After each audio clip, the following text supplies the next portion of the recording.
I'm Matt. I'm Shane. And if you like what you hear, make sure you hit that thumbs up button real hard and make sure you subscribe to Comic Movie Marks. And also click that little bell for all of the notifications. Whee! Always remember, If Trailer Trash can do it, anyone can do it.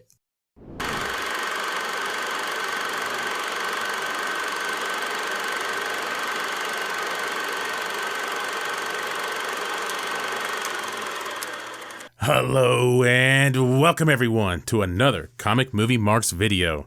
Joker continues to shatter box office records and is just crushing it in the box office, and we are here to talk about it. As the Joker continues to break many records, it kind of lends to the idea, why? What makes the Joker different? Is it a quality thing? Are people finally ready for a comic book movie like this? Is there something more to it? Maybe the media's negativity towards the movie pushed people to really want to see it, because when you say it's controversial, well, controversy creates cash. Yes, thank you, Eric Bischoff. And another beautiful wrestling reference, something that WCW tried to utilize back in the day is giving away the secrets and everything, pretty much everything that happened on WWF. Well, one fateful Monday, everyone decided to switch over and watch Mick Foley win the WWF Championship, and it blew up in their face. And that's kind of what it seems like happened in this case. A lot of media outlets pushing kind of the negative narrative of this movie to almost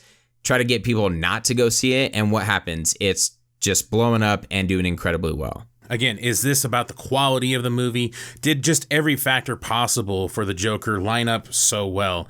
The marketing, the quality of the movie, the quality of the actor and the director, and did a little unknown effect also help as well? Something called the Streisand effect is a phenomenon whereby an attempt to hide, remove, or censor a piece of information has the unintended consequences of publicizing the information more widely, usually facilitated by the internet.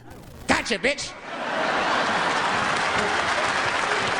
So I'm not going to get into any of these articles, but I will read the headlines for you. These are all by CNN, so we're going to beat them up a little bit. And always remember, CMM is the way to go. The least trusted name in movies. Dun dun dun. First one, Aurora victims' families upset over the Joker storyline. Joker hits movie theaters with controversy and extra security. And Joker's premiere sparks security concerns. Another headline from CNN's Twitter. Joker, the film about a marginalized clown who goes on a killing rampage, is facing a wave of criticism that it glorifies a killer and could encourage copycat attacks. Some motherfuckers are always trying to ice skate uphill. In response to CNN's tweet, Paul Scheer tweeted out, "If you're curious where the hyperbolic nonsense about Joker comes from, look no further. They are practically begging for something to happen. It would give their news cycle no greater pleasure." Oh, it is? Oh, geez, that's terrible. Paul Scheer responded to another tweet from @manbat33 on Twitter. @manbat says, "Yeah, the Joker movie inspired people to do bad shit. Look at these people hurting others." Paul Scheer's response was, "So much violence. Sorry it didn't work out," at CNN. So the media, out of control. If it bleeds, it leads. The old saying about the media. And it seemed like that's what they wanted to happen. But ultimately, I believe it backfired on them. And now we look at the Joker's box office. As of today, the 2nd of November, Joker crosses $900 million worldwide. That is without a China release for a rated R movie that only had a budget between $55 and $65 million.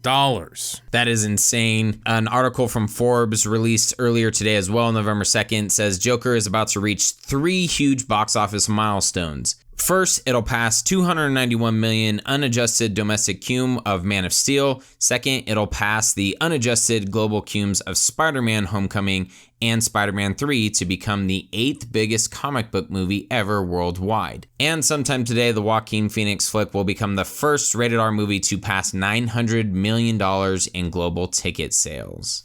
another article saying Joker could be the most profitable movie of all time. What that means is because its budget was so low and it's making so much, there's more revenue involved with the movie. Even though Avengers Endgame makes $2.7 billion, it still cost over $1 billion to make that whole series. And more, plus all the marketing and everything else. This was a rated R comic book movie, so marketing, a lot of those things that cost extra, it saved a lot of money when it comes to budget. And the greatest part about The Joker being one of, if not the most profitable film ever in history, is Warner Brother faces big profit share on record-setting Joker haul. In the article written by R.T. Watson on the Wall Street Journal, says record returns for Joker have the movie's backers laughing their way to the bank, but the studio that made the film, Warner Brothers, could have reaped even bigger profits if it hadn't unloaded a substantial share of the film to outside investors, according to people familiar with the terms of the film's financing. So basically, to sum that up,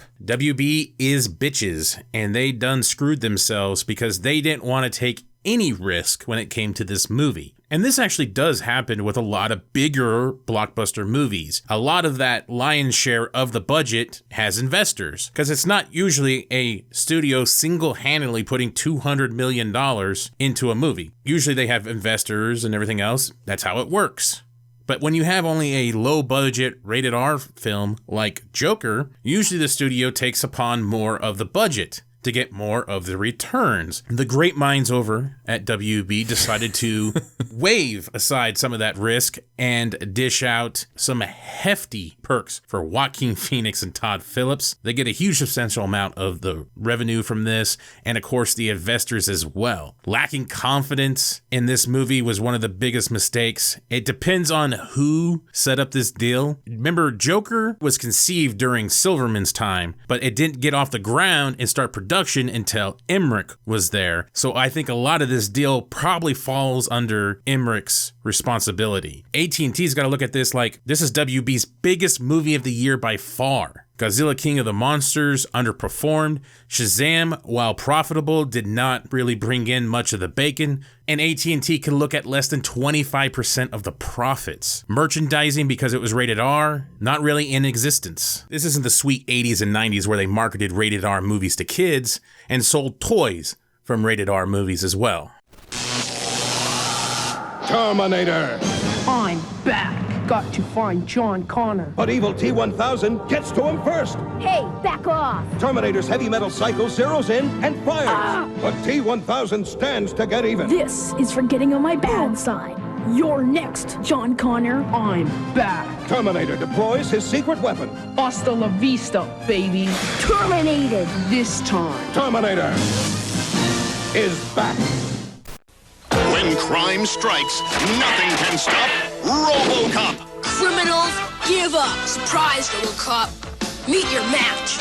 RoboCop and evil ED-260 face off with rapid repeat cap firing. That should hold you. Calling the Robo-Jailer. Run away. You won't catch us. But the Robo-Jailer smashes through their hideout. You'll be hiding out in prison now. Figures and vehicles sold separately. Back for more? RoboCop and the Ultra Police. Meanwhile...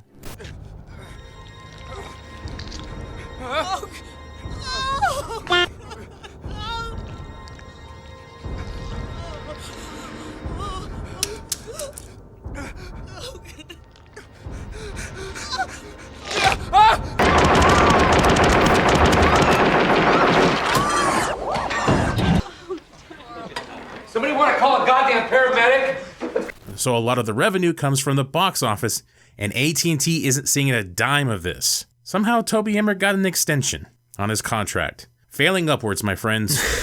Geniuses, I tell you. So to end this episode about Joker, I feel like we should end on what the internet does best. And that's parody, my friends. Thank you to all the individuals that made these stairs even more iconic with these parodies. In case I don't see you, good afternoon, good evening, and good night. I think I'm cute. I know I'm sexy. I've got the look. The drive so cool. Wild, I've got the move. still the one for you. And Cialis for daily use helps you be ready anytime the moment is right. Cialis is also the only daily ED tablet approved to treat symptoms of BPH, like needing to go frequently. Tell your doctor about all your medical conditions and medicines, and ask if your heart is healthy enough for sex. Do not take Cialis if you take nitrates for chest pain, as it may cause an unsafe drop in blood pressure. Do not drink alcohol in excess. Side effects may include headache, upset stomach, delayed backache, or muscle ache. To avoid long-term injury, get medical help right away for an erection lasting more than 4 hours. If you have any sudden decrease or loss in hearing or vision, or any allergic reactions like rash, hives, swelling of the lips, tongue, or throat, or difficulty breathing or swallowing, stop taking Cialis and get medical help right away. Ask your doctor about Cialis for daily use and a free 30-tablet trial.